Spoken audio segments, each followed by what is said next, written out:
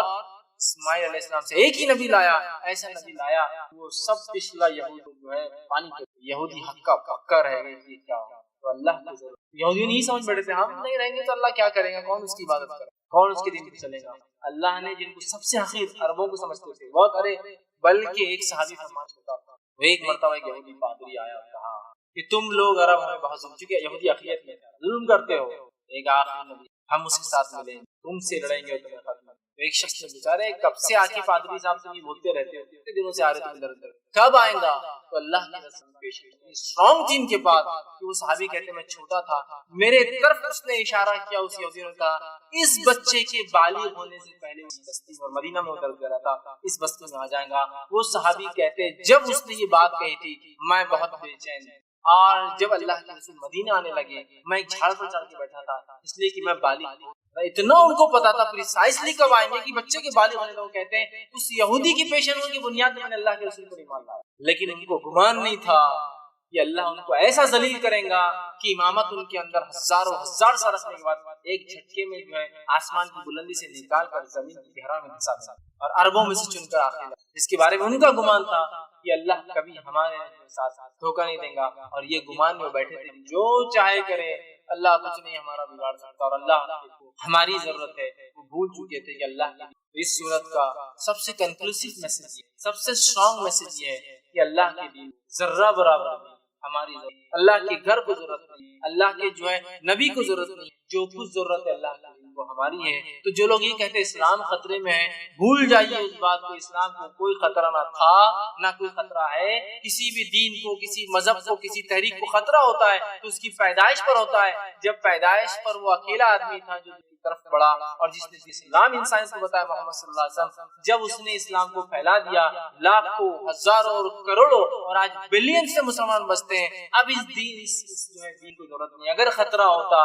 تو وہ ابتدائی دور تھا جب خطرہ ہوتا، آج ذرہ برابر بھی اسلام کو خطرہ نہیں، یاد رکھو خطرہ مسلمانوں کو ہے، اسلام کو خطرہ ہم کو ہے، اس دین کو خطرہ کعبے کو نہیں، ہم لوگوں کو ہے۔ تو ہمیں اپنے آپ کو بچانا ہے، اللہ اپنے دین کو، اپنے نبی کو، نبی کے اقوال کو، اس کے احادیث کو، اپنے معاملات کو، اپنی شریعت کو قیامت تک باقی رکھے گا، اور جب چاہیں گا اس قرآن کو بھی اٹھا لیں گا، اس نبی کی جو ہے تعلیمات کو بھی اٹھا لیں گا، اپنے دین کو اٹھا لیں گا، اپنے کعبے کو بھی اٹھا لیں گا قیامت سے پہلے، اس کو ضرورت نہیں۔ اب ہمیں کرنا چاہیے، ہمیں ضرورت ہے تو ساتھ رہو، نہیں ہے پھر جو حالات اس سے اللہ کو ضرورت ہے، یہ علی الاعلان۔ قرآن کی حفاظت کی ہم کو ضرورت نہیں، یہ ذمہ اللہ کا، کعبے کی حفاظت کی ذمہ اللہ ہے، نبی اکرم صلی اللہ علیہ وسلم کی عزت کو چھاپتا اس کی حفاظت ہم کو نہیں ہے، اس کے جواب اللہ دینے والا ہے، جس نے سورہ کوثر میں کہا ان شانیک والابتر، یہ تیرا دشمن ہی بے نام رہے گا۔ جن کو اولادیں تھی، بچے تھے، لڑکے تھے، آج کوئی ان کو نہیں پہچانتا ہے، نبی اکرم صلی اللہ علیہ وسلم کوئی اولاد ہوتا لڑکا نہیں تھا، آج ساری دنیا آپ کو پہچانتی ہے، آپ کا نام سب سے زیادہ دنیا میں لیا جاتا ہے،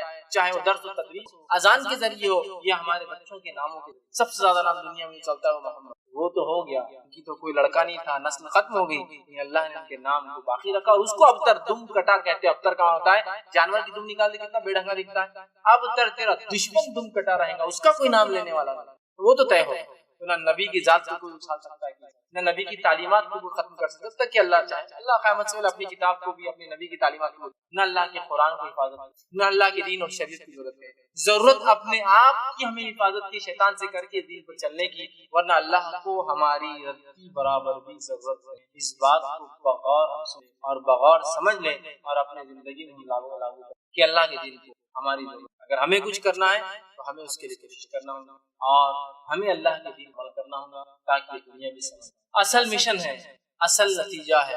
اصل رزلٹ ہے وہ ہم حاصل کر پائے، وہ ہم جو ہے سمجھ پائے اور اس کی ہم صحیح ثمرات اور پھل نتیجے فائدے جو اٹھا سکتے، یہ اصل چیز ہے۔ لہٰذا سورۃ سب سے اسٹرانگ میسج تھا، کنکلوسیو میسج وہ یہی تھا، اے مسلمانوں اللہ تمہاری ضرورت نہیں، تمہیں اللہ کی ضرورت، اس کے دین کی، اس کی شریعت کی، اس کے نبی کی کتاب کی، لہٰذا استعمال کرو، ورنہ اللہ رب العزت کے لیے کوئی بعید نہیں ہے۔ سورہ محمد میں اللہ رب العزت نے فرمایا، سورہ نمبر 47 آیت نمبر 33، فَإِن تَتَوَلَّوْا، اگر تم نے یہ کام نہیں کیا، فَإِن تَتَوَلَّوْا يَسْتَبْدِلْ قَوْمًا غَيْرَكُمْ، میں دوسری قوم سے تم کو ریپلیس کر دوں گا، ثُمَّ لَا يَكُونُوا أَمْثَالَكُمْ، اور ان کی مثال تمہارے جیسی۔ یہ آیت یہودیوں کو اتری، جب یہودیوں کو اللہ نے کہا اللہ کے راہ میں خرچ کرو، یہودیوں نے مذاق اڑایا، اور نبی اکرم صلی اللہ علیہ وسلم کو جو اللہ نے کہا خرچ کرو اے نبی خرچ کرو، تو یہودیوں نے کہا تمہارا رب تو بھکاری ہے، نعوذ باللہ، وہ تو مانگتا ہے، تو اللہ نے کہا کہ اللہ مانگتا نہیں اگر کہ اس لیے کہ اللہ تو غنی ہے، اگر اللہ نے کہا واللہ غنی وانتم فقراء، اللہ تو بہت غنی ہے، اے انسانوں تم اس کے سامنے فقیر ہو، اور اللہ کے ہاتھ میں بندے یہودیوں تمہارے ہاتھ بندے ہوئے، اور اللہ غنی ہے، اللہ تو اس لیے مانگتا ہے کہ آزمائے تم میں کون ہے۔ تو اس کے بعد اللہ نے کہا فَإِن تَتَوَلَّوْا، اگر تم نے اللہ کے راہ میں خرچ کیا، صرف خرچ پر وہی تھی یہودیوں اور مسلمانوں، فَإِن تَتَوَلَّوْا، تم نے بھی اگر یہودی نے خرچ نہیں کیا، يَسْتَبْدِلْ قَوْمًا غَيْرَكُمْ، تم کو بدل دوں گا دوسری قوم سے، ثُمَّ لَا يَكُونُوا أَمْثَالَكُمْ، ان کی مثال تمہارے سے نہیں ہوں گی، اور ان کی خصوصیت آپ صلی اللہ علیہ وسلم نے حدیث میں بتایا، وہ قوم ہوں گی جو اللہ سے محبت کریں گی اور اللہ ان سے محبت۔ اور آج ہم دیکھ رہے ہیں آبائی مسلمانوں کا دبدبہ، آبائی مسلمانوں کی حیثیت کیا ہے ہم دیکھ رہے ہیں، اور نو مسلموں کے ایمان کو دیکھ رہے ہیں، ہم کو بھی رشک آ رہا ہے، اور ایک انقلاب برپا ہو رہا ہے دنیا کے اندر، جس کے اندر اکثریت وہ ہے جو آبائی اور نسلی مسلمان ہیں، بڑے بڑے انقلاب دنیا میں لا رہے ہیں، جو آبائی نسلی نہیں ہے، بس ایمان لائے ہیں، راز جو کام کرے، کیونکہ ایسا نہ ہو فَإِن تَتَوَلَّوْا يَسْتَبْدِلْ قَوْمًا غَيْرَكُمْ، کیونکہ یہ ایک دم تو نہیں ہوگا راتوں رات ایک قوم پلٹ کے نہیں آگی، کیونکہ اب ایک سال عذاب تو نہیں آئے گا، اللہ ایک قوم کو دوسری قوم سے ریپلیس کرے، ایک نسل کو دوسری نسل سے۔ یہاں کہا کہ ہم جو ہے ایک قوم، اگر تم ایمان نہیں لاؤ گے تو ہم کیا کریں گے، ایک قوم کو دوسری قوم سے بدلیں گے، اور وہ تمہارے جیسے نہیں ہوں گے۔ مطلب اللہ رب العزت وارن کر رہا ہے، اللہ رب العزت جو ہے تاکید کر رہا ہے، اللہ رب العزت جو ہے ہم کو نصیحت دے رہا ہے قریش کے مسلمانوں، تم ورنہ جو ان کے ساتھ کیا، ان کی اتنی 14 ستارات کو ایک جھٹکی میں اللہ نے ختم کر سکتا تھا، باقی رکھا تو قریش اور انسانوں مجھے تمہاری ضرورت ہے، مسلمانوں مجھے تمہاری ضرورت، تم لوگوں کو، تم انسانوں کو میری ضرورت ہے، تو ہم کوشش کریں کہ ہم دین کے علمبردار بن جائیں، ہم دین پر چلنے والے بن جائیں، اور دین کی جو مدد اپنے طرف سے کرے، جس دین کی ضرورت نہیں ہماری مدد کی، بات بھی اپنے ذہن میں یاد رکھیں، یہ جو کچھ ہم کرتے اپنے فائدے کے لیے کرتے، اللہ کوئی فائدہ نہیں، ساری دنیا بھی اگر اللہ کے ساتھ شرک کرے تو اللہ کی کوئی جو ہے معاملہ اونچا اور نیچا نہیں ہوتا، کہہ رہے اللہ کا معاملہ تو بہت ڈاؤن ہو گیا، آج کل کوئی یاد نہیں کرتا اس کو، اور ساری دنیا بھی اللہ کی جو عبادت کرے اور اس کی تسبیح بیان کرے تو اللہ کا معاملہ اونچا نہیں ہو جائیں گے، اس رب کا معاملہ اونچا ہو گیا، کس کی حمد و ثنا تسبیح بیان ہو رہی ہے، اللہ کو کوئی فرق نہیں پڑتا، پوری قوم اگر کفر و شرک کرے یا پوری قوم عبادت کرے، وہ تعریف کیا گیا ہے، اس کی تعریف کی گئی ہے، اس کی تعریف کی جانے والی ہے، اس لیے کہ ہم سے زیادہ تعریف کرنے والی، ہم سے زیادہ ذکر و اذکار کرنے والی مخلوق اس نے بنائی ہے، جسے فرشتے کہتے ہیں، اور وہ ایسی تعریف اللہ کی کرتے ہیں کہ کچھ فرشتوں کے تعلق سے روایت میں آتا ہے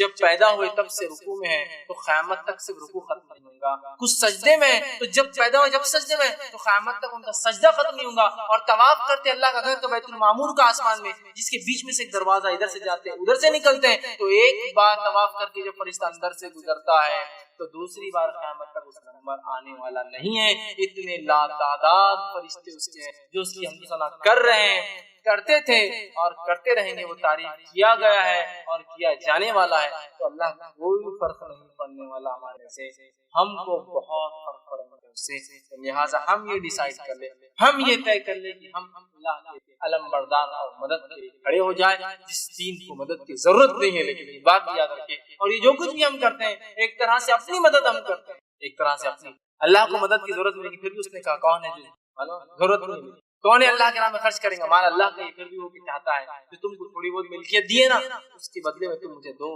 تمہیں مالک بنائے تھوڑے سے وقت۔ بہر یار اس صورت کا میسج ہے ہم اپنے آپ کو بہت جلدی بدلے، ورنہ اللہ رب العزت سے پہلے ہمیں بدل دے، یا ہم اللہ کی دین کی خدمت کریں، اس کے ساتھ ہو جائے تاکہ ہم دنیا میں فائدہ ہو، اور آخرت ورنہ اللہ اس کے نبی کو، اس کی تعلیمات کو، اس کی کتاب کو ہم میں سے کسی کی رتی برابر ضرورت نہیں یاد رکھتا، یہ ہمارا شرف اور فضل ہے، یہ ہماری کامیابی ہے، اس دین کے لیے کچھ کرتے ہیں اور اپنی دنیا بھی بنا لیتے ہیں، اور انشاءاللہ آخرت کے لیے بہت بڑا جو دارالقرار ہے، رکنے کی جگہ ہے، وہ بھی ہم کامیاب ہیں۔ اس صورت کا میسج تھا، اللہ رب العزت سے آخر میں دعا کہ اللہ سبحانہ وتعالیٰ جو